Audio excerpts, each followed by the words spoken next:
El accidente ocurrió pasadas las 9 de la mañana de hoy en el kilómetro 5 de la carretera Casavito-Constanza, en donde al menos 3 personas perdieron la vida y unas 27 han resultado heridas, en su gran mayoría haitianos, al accidentarse un autobús de migración en dicha vía. Sí, un lamentable accidente que tuvimos esta mañana.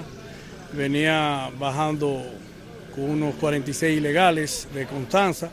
Al parecer se le calentaron los frenos al autobús. Se presume porque el chofer está muy mal, está de lo que está más mal herido, está en el hospital.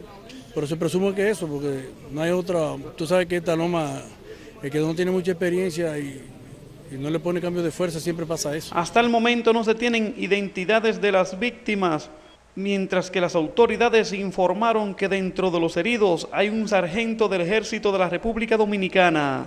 Lo que había que atender a los heridos fueron todos enviados a los hospitales, tanto Alpino de la Vega como a Bonao. ¿Y los que quedaron? No, todos se enviaron al hospital a ser chequeados, porque hay muchos que tienen traumas en la cabeza, golpes en la cabeza, heridas, etcétera, etcétera. Pocos minutos después, al lugar de la tragedia llegó el director de Migración, Mayor General Rubén Paulino Sen. Los miembros estaban realizando unos operativos de interdicción migratoria en Constanza, cuando venían desde Constanza hacia Bonao, trayendo los detenidos. Aparentemente le fallaron los frenos, no le estaban respondiendo y el chofer se estrelló contra una mata en esta curva que estamos viendo el accidente. La Autoridad Metropolitana de Transporte, la AMET, informó que investiga las causas del accidente.